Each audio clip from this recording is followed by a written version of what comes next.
Hello, I am Yusuke Kawasaki of Aoyama Gakuin University from Japan. Today, I would like to talk about estimating the degree of mental state using a heart rate while studying. Always concentrate when people do something such as when working or studying. In order to improve work efficiency and learning effect, it is necessary to improve focus. However, in modern society, there are people who are conscious of working and studying for a long time and continue to study even when their focus is low. In order to solve this problem, it is important to give feedback in a concentrated state. By giving feedback on the state focus, you can take breaks at the right time and maintain high focus. And it is not only focus but also drowsiness and fatigue that affect effectiveness during work and study. Even if you are highly focused, you will not be able to work or study effectively if you are drowsy or tired. The state of focus here is defined as the state that occurs while working or studying. Introducing previous research on quantitative evaluation of concentrated state using three biological information. The first is using an accelerometer. By attaching an accelerometer to the chair, you can predict the focus state from the movement of the chair. However, the chair used in the experiment is only a swivel chair, and it is difficult for the user to properly attach the sensor to the chair used by the user. The second one uses an EEG sensor. Although the method using an EEG sensor can predict more accurately, it is difficult to use in daily life due to the size of the device and the sensitivity to the influence of electromagnetic noise. The third is a heart rate variability using an electrocardiographic sensor.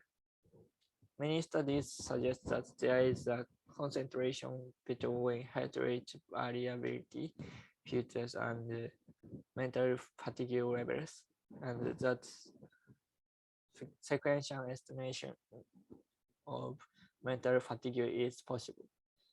However, it is still impossible to measure heart rate variation with devices used in daily life. There are two problems that can be set in common with it.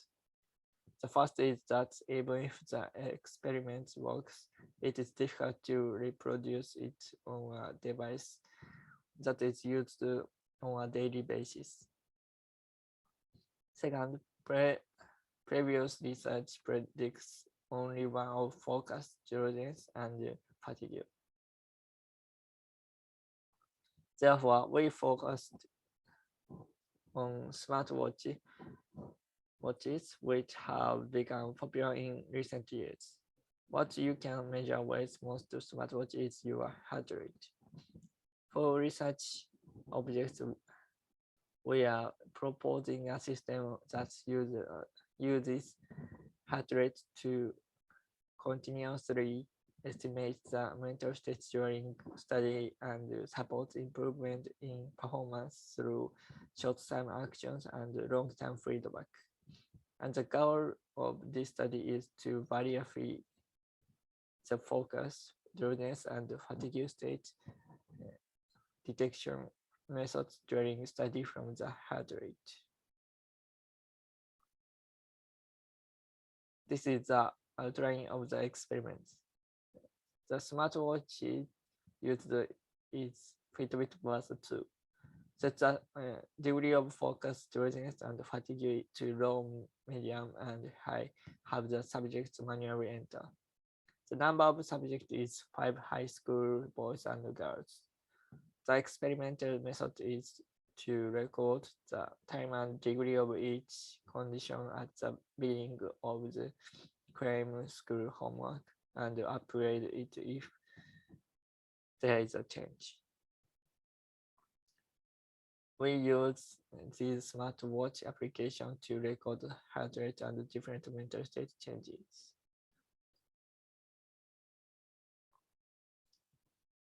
During the experimental, we initially record the time and degree of each mental condition during the beginning of the study.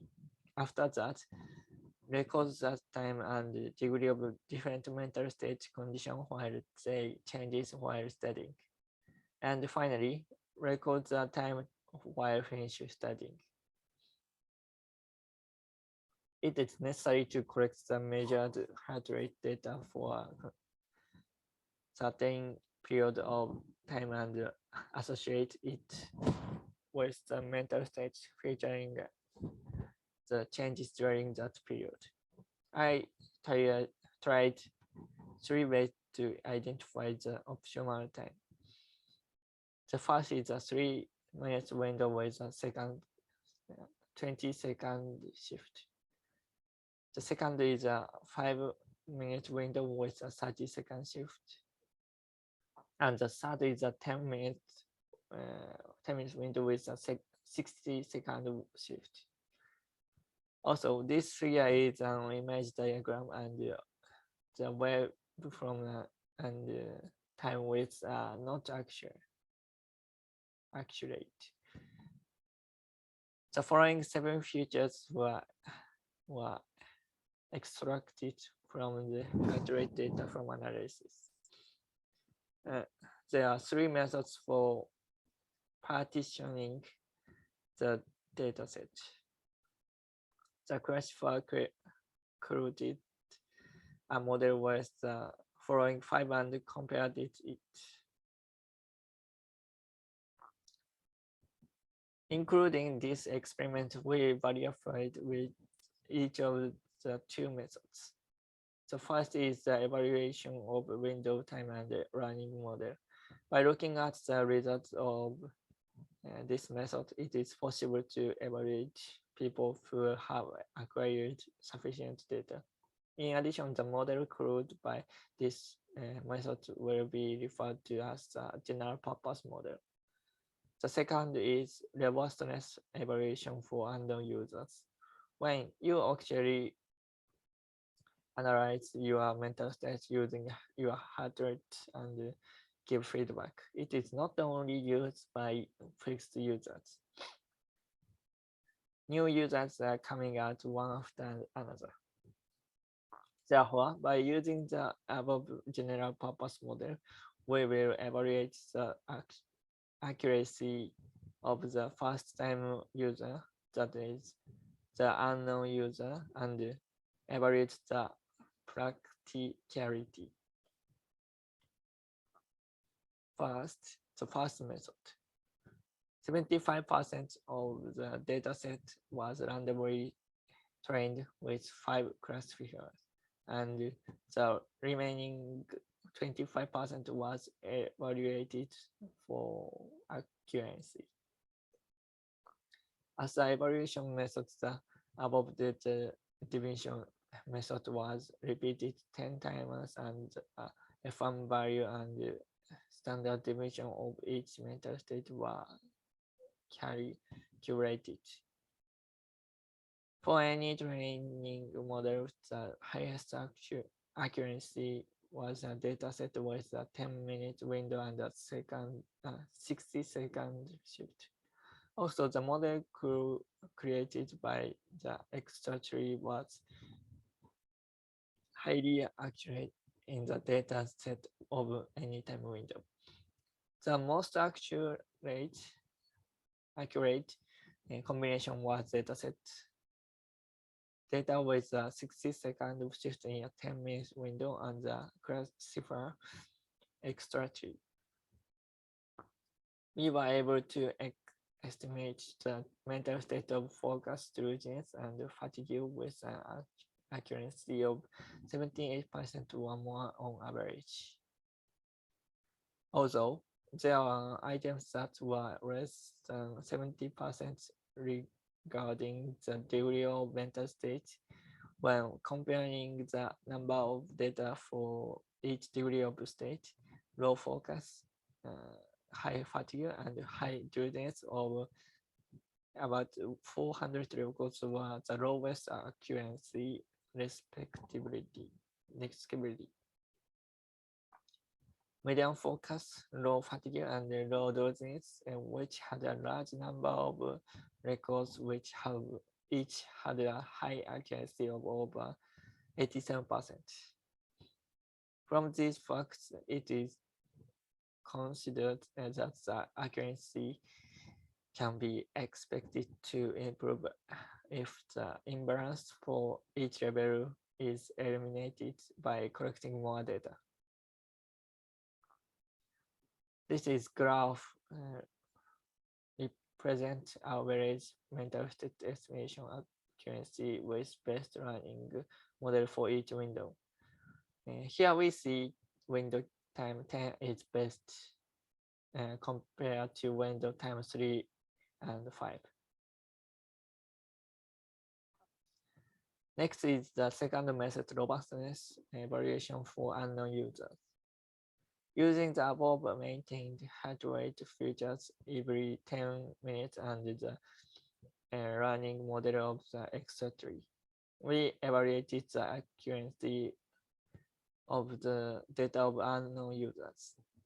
Of the 5 subjects, 4 subjects trained the model, excluding the data of 1 subject. Tests are evaluated with the data of 1 person excluded. The evaluation method is the F1 value. The results are shown in the table. In this table, it is clear that the accuracy is lower than the first result. Levels that exceeded 60% now fall below 3%. Levels that exceeded 80% are also less accurate. In addition, the results of analysis with all other models are also of low accuracy. This may be due to insufficient training of all models. From this, it was shown that the general purpose model does not work for prediction for unknown data at this stage. In this study, using a smartwatch, we created a model that predicts the 3 stages of focus, drowsiness, and fatigue during study using only the heart rate and verified with accuracy. Also, in the model trained with non-individual data sets, the best result was the accuracy of 78% or more on average. Since the accuracy was low in the part with a small number of levels, we believe that further improvement in accuracy can be expected by eliminating the level imbalance. It has been shown that general purpose models do not work for predictions on unknown data. However, we believe that improvement can be expected by calibration for each individual. As a future outlook, we will continue to make improvements by creating more data, optimizing running models, and implementing future quantity engineering. Thank you for listening.